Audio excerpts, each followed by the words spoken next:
Hey everybody, welcome back to the Junkyard Dog Report. As you could see, rough game against the Spurs last night. Got our hearts ripped out in a 1-point loss. And, well, at least we got some good news to start the game, right? We had Kevin Love and Donovan Mitchell back. So, that's good. I was just like playing with my graphics a little bit, even when they won't go away. So, that was some good news to start the game. This definitely was one I thought we had in the bag, so maybe the Cavs felt the same way, and that's why they overlooked the Spurs, but let's get into it. The Spurs started off the game on a little 8-0 run to take a 10-5 lead, and Donovan was doing everything for us offensively to start the game. He had our first 7 points, which it's good in terms of the fact that we need that spark plug every once in a while. It's bad in terms of the fact that no one else was going early. Something I think we should do more of is maybe utilize some more big-to-big or just big passing in general, because Evan Mobley and Jared Allen are just so good at it. Like, I don't think there are many bigs in the league that are better at passing than them, other than like Jokic and maybe some other guys. But probably the biggest positive to take away from this game was Karis LeVert, who came off the bench and is playing like the exact guy we need him to be coming off the bench, being a spark plug in terms of scoring and good defense, like great hustle, doing everything he was supposed to do. I definitely love what I saw from LeVert last night. It was just a tough game in general, especially considering how many second chance opportunities we gave up. I mean, the Spurs went on a 9-0 run, later in the quarter to make it 24-18, and it's just like they were out rebounding us in the first quarter overall, and I just don't understand how we could allow that to happen. Like, I understand how they were doing it, and I'll get into how they were getting these offensive rebounds on us so much a little bit later. But, I just don't understand how we could allow that to happen when we have two 7-footers. The Spurs were out-rebounded us in the first quarter 15-5, and they had 8 offensive rebounds. So they had more offensive rebounds than we had rebounds. And, we just weren't doing good inside, specifically in the paint, which is where our defensive identity lies, which is unfortunate. The Spurs beat us in the first quarter 29-27. We should not be allowing – I've already said this before. I'm treating this like it's a 30-point quarter. What, because they didn't score one more point? They didn't score 30? Nah, I'm good off that. We should not be allowing 30 points in a quarter to anyone. We had the first-ranked defense in the league coming into this game. First, number one. Watching last night, I don't know how, but and I know I'm over-exaggerating right now, but that was just a tough loss to take, especially the way we took it. But the second quarter definitely started off all right for us. Okoro came in and gave great minutes. He got 2 blocks pretty early into the second quarter. Both were awesome blocks where he came out of nowhere like a bat out of hell and just smacked the ball. Get that weak stuff out of here. And, that was great. But we were just getting bullied in the paint defensively over and over again. And like I said before, I don't know why we were getting bullied inside. It's one thing if they're getting offensive rebounds off of bounces and tips and stuff like that, but they were just, having their way with us inside. And, I think we just overlooked the Spurs, and it really pisses me off, to be honest with you, because if you think about it, just a few years ago, we basically were the Spurs team. And I know there aren't a lot of guys on this team that were on that team, but at the same time, what have we done to get this egotistical? What have we done to overlook any team? What, we made the play-in last year and lost both games? Wow, great job. What are we doing? I don't get it. I don't get why we overlooked this team. They absolutely jumped all over us in the second quarter. They went on a 20-4 run in the second quarter. 20 points. And it was pathetic, to be honest with you. I was just disgusted. And I can't believe that we went from what we were last season on the road, what we were at the beginning of the season on the road, and I know we only started 3-1 on the road, which is a small sample size, but we were really good to start the season on the road. 3-1 is not anything to write home about. It's not oh, we're the kings of the road, we're road warriors or anything like that. But considering that we've gone 2-8 since, 3-1 on the road, it was really good for us. So it's surprising to me that we become one of the worst teams in the NBA when we go on the road. And the Spurs beat us in the second quarter, 36-22. Very pathetic in each and every way. I mean, there's no other way to put it. You let the Spurs, like, this isn't the Spurs team that was making the playoffs consistently. This is this is the worst Spurs team that's ever been around for my entire lifetime. Literally my entire lifetime. This is the worst one. And we allowed them to drop 36 points on a quarter on us, which is very disappointing. We went into the third quarter definitely needing to bring some intensity and effort, and we definitely started that way. I mean, like, our defense was carrying our offense to start the quarter, and we went on a nice 8-0 run to start the third quarter. It's just that we couldn't keep it up. Like, the Spurs responded with a 9-2 run immediately after our 8-0 run. And it's like the basketball gods were reading my notes when I said, like, oh, we're having a nice start to this quarter here. And they're like, yeah, right. But it was just pathetic, especially considering they went on to go on another run, a 10-4 run. It's just like, I don't know. I don't know what to say. Like, we played 3 quarters of the most disgusting basketball I've ever seen. And, like, the Spurs, with 8 minutes left in the third, had 19 second chance points to our 6. Like, that's a huge difference, especially considering that their center is Zach Collins. And, like, no disrespect to Zach Collins, but he's not a rebounding king. He's not the most physical guy. He's not going to shove you out of the way, get offensive rebounds like he's, I don't know, King Kong or some shit. He's just Zach Collins. He's not that good. No offense. Like, I actually like Zach Collins. He's like, I don't know. I guess you could call him like a mini Lauri Markkanen or something. I don't know. But when the fourth started, I didn't have too much hope, but I did have enough hope that we could go out there and win this game. My first note for the fourth was, let's go win this game. And Okoro came in the fourth, and he was on a mission. And Okoro didn't score any points in this game, but he affected this game in a big way for us, forcing turnovers, getting blocks. He was everywhere and anywhere we needed him to be on the defensive end, and I loved seeing that from him last night. And LeVert. I mean, last night they remind me of that quote from the Christian Bale Batman where he goes, I'm not the hero this city deserves, but I'm the one it needs right now. That's what they were for us last night, which, I mean, I wish we could have capitalized on it, but it is what it is. We ran on a 7-0 run to start the quarter, and unfortunately, Darius Garland committed a couple of silly turnovers, which killed our momentum. Got it back to a little bit of a back-and-forth game, and if that didn't happen, we honestly could have won. And I'm not just blaming DG. It's on everybody because obviously we should have won this game. We should have came out better. But specifically in the fourth quarter, those 2 turnovers were definitely something that killed us a little bit. But we did respond. We forced a 24-second violation, which was great. And we went on an 11-2 run. And unfortunately, it couldn't have been a 12-2 run because then we would have went to overtime, or a 14-2 run if DG made that 3, or a 13-2 run if Donovan Mitchell didn't get blocked, or like maybe we call a timeout with a couple seconds left and do something. But that whole last sequence was rough. So let's go through the sequence, right? So Don sprints to the rim. He's doubled. He doesn't see the second guy, Charles Bassey, because Bassey was behind him. He puts up a layup. It gets blocked off the backboard. Bounces back to Evan Mobley. Evan Mobley dishes out to Darius Garland for a wide-open 3. DG misses. Donovan Mitchell grabs the offensive rebound with about 2 seconds left. Well, more than 2 seconds. It was about like 2.7. We had a timeout. Donovan Mitchell didn't call it. JB didn't call it. I don't know why. I really don't. Donovan probably should have just thrown it up right away because when he first got the rebound, there was no one around him, but he held it for a second. Then he tried to force it past to LeVert. That got stolen, and that was the game.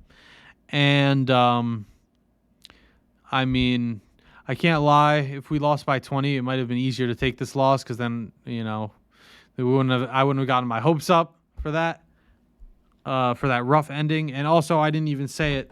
Evan Mobley missed. He had 2 free throws when we were down 2. He made one, missed one, and was also killer. because what if he makes that free throw? Then we don't have the pressure on that last possession, right? Then maybe we're holding for the last shot rather than Donovan Mitchell sprinting to the rim and trying to force a layup. And then Darius Garland with all the pressure of the world on his shoulders, who's already having an off night shooting, trying to make a shot to win the game. So it's definitely tough. And I told you guys I would get into why the Spurs got so many offensive rebounds in that game. And I'll tell you why right now. It's because we were the slowest pace in the NBA, right? So we go so slow offensively. We take so much of our time that the Spurs had no reason to be afraid or to sprint back on defense. So they can leave all 5 guys on offense, all 5 guys going for the offensive rebound. And even if we get the rebound, they don't have to worry about it because we don't go that fast. And I just wish we would tweak our pace a little bit or speed it up at least a little bit. Like, we're one of the younger teams in the NBA. In terms of, like, the elite teams in the NBA, if you would even still call us that after that game last night, we're, like, arguably the youngest one, especially in terms of our core. Donovan Mitchell's the oldest one. He's 26, and he's super fast. So we need to turn up the pace a little bit, in my opinion. I think it would really make a huge difference. I think our best game this season was against the Sixers when we absolutely dominated them, and we turned up the pace for that game and caught them off guard. So I think we should, but whatever. Let's move on to some nice quotes from the postgame. What JB had to say about the game as a whole was, we talk about every night we can control how hard we compete and how selfless we play. And they outdid us on both ends of the floor to start the game. And that's pathetic. I'm sorry. Our entire identity is like grit, grind, scrap, like all that sort of stuff. There's not a single team in the NBA that should outdo that against us. There shouldn't be, because that's who we are. So, very frustrating. What JB had to say, moving on, he said, we let guys get to their right hand. We knew they wanted to get to the paint. We let them get to the paint. We knew they were an offensive rebounding team. They got almost 20 rebounds. And, I mean, he's right. Our paint defense was getting beat up. We were letting guys get to where they were comfortable. Like, there was no resistance for 3 quarters. None whatsoever. The fact that the Spurs basically scored 30 in 3 straight quarters because they scored 29, 36, and 27. And I don't want to hear anything about that. 29 is not 30 or 27 is not 30 because, like, just take the 4 points from the 36 and make it 32, and we can make those quarters 30. I mean, Jesus. So we allowed the Spurs to score over 90 points in 3 quarters. And that's the team with the number 1 defense in the NBA. They did not bring it last night. I know I'm over-exaggerating a little bit, but, like, that loss just made me sick. And moving on to Donovan Mitchell's post-game quotes. Don said, I learned from Pop, actually, you got to have the appropriate fear, the appropriate respect. I don't feel like we came out like we're playing a team that lost 11 in a row. And he's absolutely right. We clearly overlooked this team. And, I mean, I feel like this team needed a swift kick in the nuts, and I really hope this was it. Because I'm so tired of we're still learning. Enough. You don't have to learn effort. Like, just bring your lunchbox, bring your hard hat, and get to work. That's it. You can't teach effort. You can't, maybe a coach can bring effort out of you, but he can't make you care. So it's on everyone. Like, they keep talking about it. Stop talking about it and just do it. So moving on, what Don had to say about the comeback was credit to us coming back, but we can't keep, putting ourselves in this position. And honestly, it's very frustrating. And I mean, I feel like this needs to be fixed quick, or this season is not we're not going to win a championship this year if this isn't fixed quick.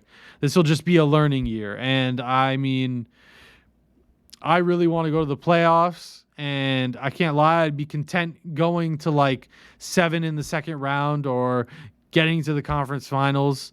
But I want more. We all want more. We all want a championship. So, I mean, we need to fix this if we're going to win a championship, because you can't win anything playing the way we played last night. Moving on. Don agrees with me, I guess, because this is his next quote about being a championship contender team. And what he had to say was, in order to be a championship contender caliber team that we want to be ultimately, we have to find ways to keep either step on the gas early or keep our foot on their throat.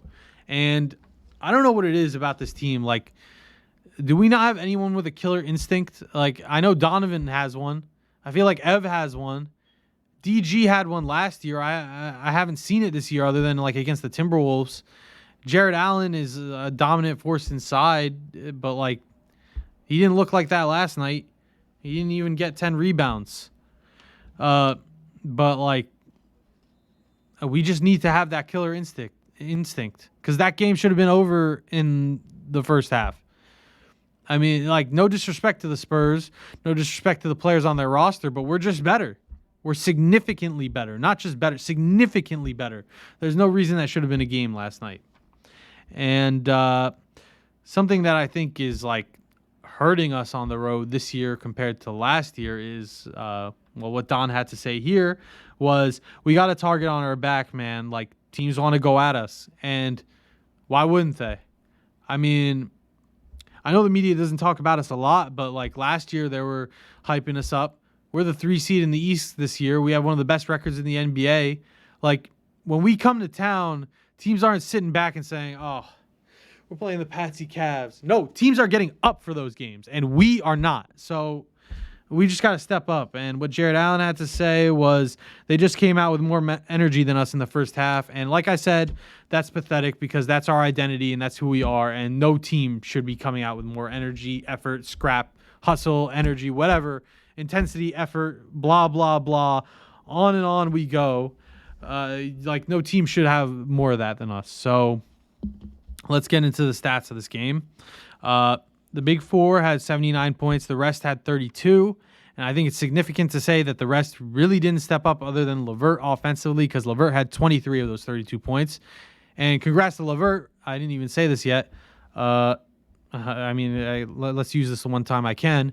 Something I loved, Karis LeVert, third straight game, 22 or more points. First time with the Cavs. Last game, he went back-to-back 20 points, his first time as a Cav. Now he goes 3 games in a row. So keep it up, LeVert. Keep doing your thing. Moving on, the rebounds. The Big Three had 32. Ev had 13, so he was doing his thing. But Jared Allen only had 7. Like, Darius Garland had as many rebounds as Jared Allen. And shout out to DG for snagging the ball when it bounced to him.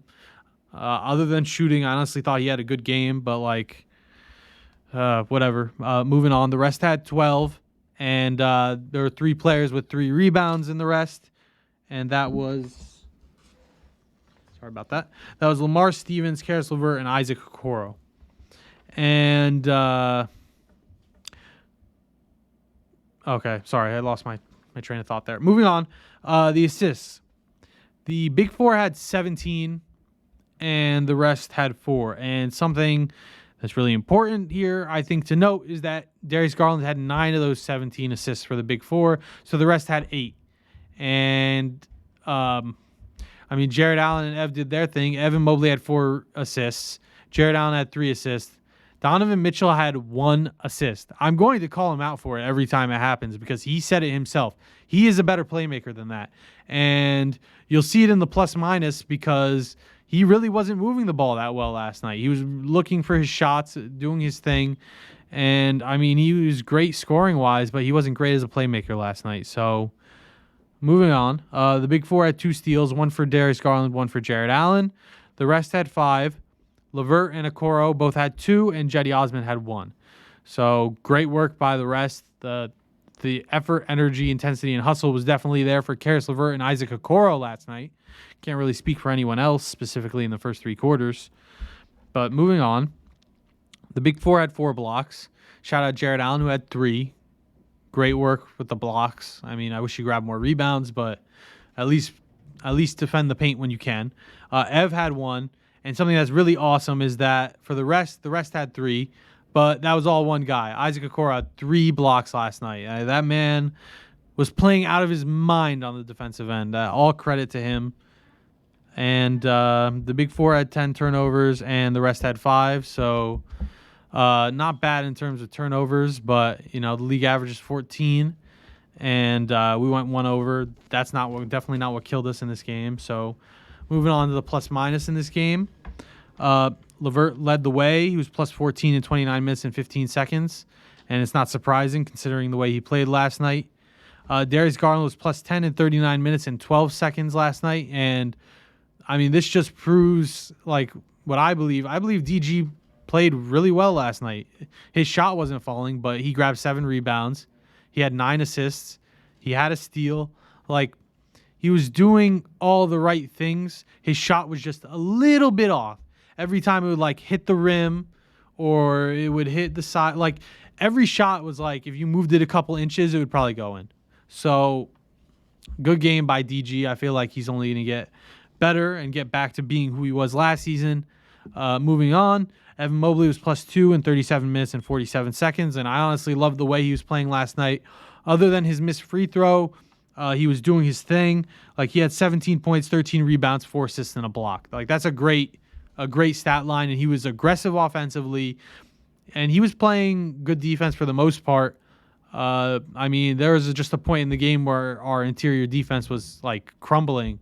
But I don't put that on any one player. I just put that on the team because, for the most part, the team didn't bring the effort for the first 3 quarters.